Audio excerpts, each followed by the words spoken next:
So you seem to know all the facts about a lot of different things, economy, foreign policy.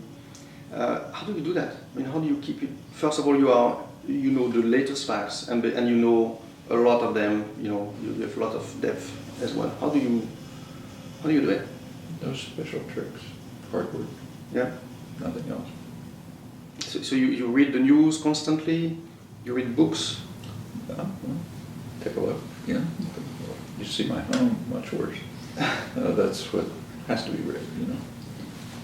Journals, books, newspapers. There just aren't any secrets. Yeah. It's just a matter of hard work and also a willingness to question received doctrine.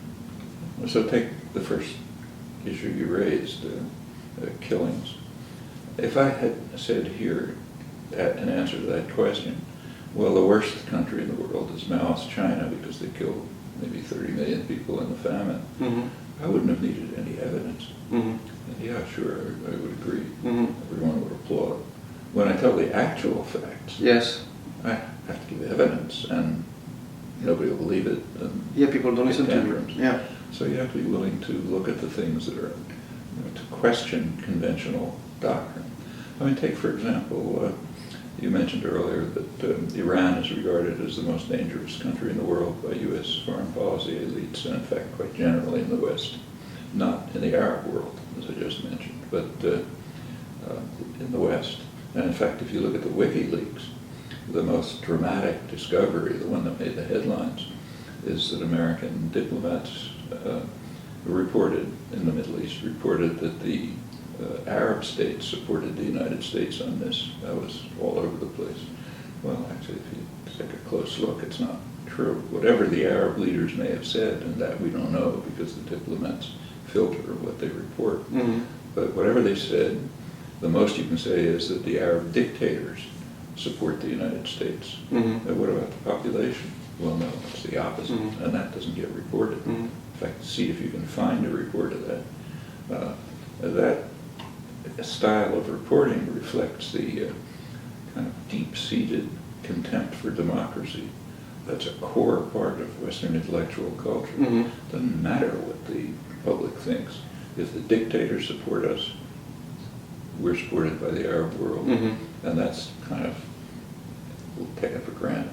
All right, well, let's look at the question: why is Iran regarded by the United States and France and other allies as the most dangerous threat in the world?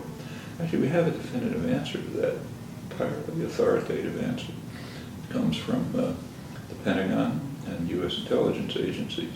Again, best possible answer. Every year they provide an analysis to Congress of the global security situation. The last one was last April. And of course they talked about the Iranian threat. And if anyone's interested in the Iranian threat, that's the place to look.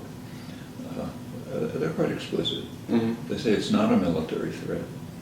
Iranian military spending is very low, even by the standards of the region. They go into Iranian military doctrine. They say it's completely defensive. They have very limited capacity to deploy force. But their military doctrine is to try to deter a land invasion long enough so that diplomacy can set in. They say that if they're developing a nuclear capacity, it would be part of their deterrent strategy. And I think almost every sane intelligence agency will say the same thing. So what's the threat? It's not military, but they still say it's a terrible threat. And the threat is that Iran is exercising its sovereignty. They're trying to influence neighboring countries. They're trying to influence Iraq and Afghanistan, and that's called destabilizing. They're destabilizing the region. So when the United States invades and occupies those countries, that's stabilizing. When Iran tries to influence its neighbors, that's destabilizing. And if you don't understand that, you can't be part of Western elite culture. That's kind of reflexive. They also say they're supporting terror, which they may well be, but what the evidence for supporting terror is that they support the Hamas Mm-hmm. Well, what makes them terrorists? You have to say I mean, they undoubtedly you can find terrorist acts that they carry out, but by our standards, not very much. What makes a rather striking fact about Hamas and Hezbollah is that they actually are I'll spell it out, but they're essentially the victors in the only democratic elections that are held in the Arab world. In the Hamas case, it's obvious. There was a free election in January 2006. They have a win. The United States was furious about that. Israel was furious. The U.S. and Israel immediately imposed harsh sanctions to punish the Palestinians from voting the wrong way. You can't do that.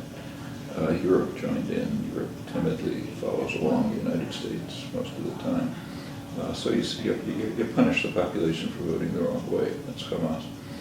Hezbollah, there was an election in Lebanon last year, and the Hezbollah-based coalition, March 8th coalition, they got about 53% of the vote. That wasn't reported here. What was reported here with great joy was that the U.S.-backed coalition won the majority of representation.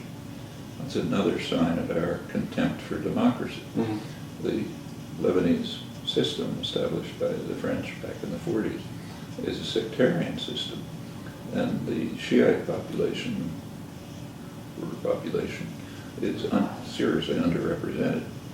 So it's true that the U.S.-backed coalition won the majority of the representation, but only because the electoral system is highly undemocratic. If you consider popular vote, the Hezbollah-based coalition won.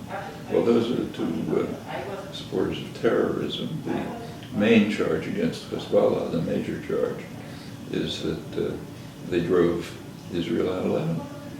In fact, in Lebanon, May 25th, I think it is called National Liberation Day. That's the day when Israel was compelled to withdraw after 22 years in violation of Security Council resolutions. Well, that's intolerable, of course. In fact, Israel calls that Iranian aggression, namely that they were compelled to withdraw from Lebanon. Hamas is charged with firing rockets at Israel. And in fact, one of the very interesting revelations in the WikiLeaks revelations was a cable from the Tel Aviv embassy, Washington embassy, to Hillary Clinton, giving her talking points, things she should say. One of them was that Israel had to invade Gaza in December 2008 because Hamas had broken the ceasefire and was firing rockets, so self-defense. Well, there's two possibilities. One is that in the U.S. embassy in Israel, nobody reads the Israeli newspapers. Maybe that's true, so they haven't a clue what's going on. The other possibility is they're just lying through their teeth, because it's a straightforward, uncontroversial fact that Israel broke the ceasefire. Hamas was calling it for it to be renewed. Israeli cabinet considered it, rejected it, decided to bomb. Nevertheless, in the West, that's considered a sort of a legitimate invasion, maybe disproportionate, but legitimate. Well, these are the kinds that's the Iranian threat, at least as seen by the main centers of authority on this issue in the West.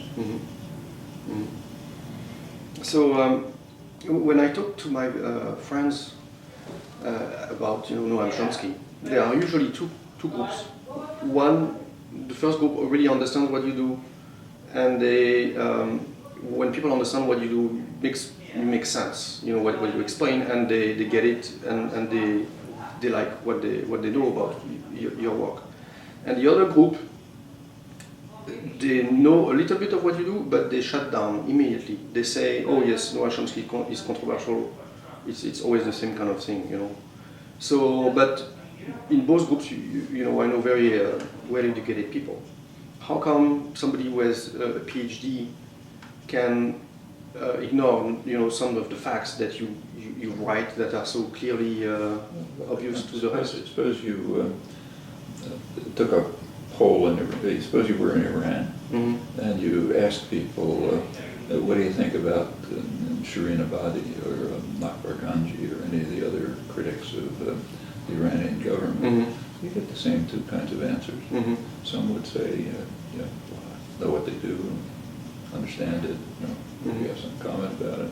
The others would say they're dangerous people. They're trying to overthrow our regime. They're working for the West. That's because they would be what they know would be what they get through Iranian propaganda. We like to think we're different. The main difference is that there the coercion is real. Here the subordination is voluntary, without coercion. That's the fundamental difference. Yeah. But in other respects it's similar. And that's true throughout history. You take virtually any place you like throughout history, and a few exceptions. The people who are critical, those we call dissident intellectuals, they're not treated well. Some places they're exiled. Some places, say in U.S. dependencies in Central America, they get their heads blown off. But they're not treated nicely wherever it is. It goes all the way back to the earliest history. That's understandable. Power systems don't like criticism. So according to Wikipedia, the U.S. military budget is about $663 billion. The U.S. military budget. That's an understatement. Yes, so that's actually my question. So is that, what's missing from that budget? They probably didn't count the Iraq-Afghanistan expenditures. And I don't know exactly how they calculated it, but it's, if you look accurately, it's almost as much as the rest of the world combined. And of course much more advanced technologically, futuristic, so and so. For example, the Pentagon just came out with a report on the Chinese threat. They're concerned that the Chinese military budget is increasing, and that's a major threat. I think, if I recall correctly, their estimate is that the Chinese military budget has reached, I think, 1/5 of what the U.S. spends in Iraq and Afghanistan. So that's a major threat. And in fact, if you look at the news, you see it played out every day. There are conflicts in the seas off the coast of China. No direct confrontation, but concerns. And you look at the strategic analysis journals here, they say that there's a classic security dilemma. Each side, China and the United States, thinks its basic security is a threat because of these conflicts. It's hard to deal with that. The Chinese concern is that the waters off their coast, that they want to control the waters off their coast. The U.S. concern is that we want to control the waters off their coast. So that's a classic security dilemma. Well, in the West, again, that's considered quite reasonable. After all, we own the world. Who are they?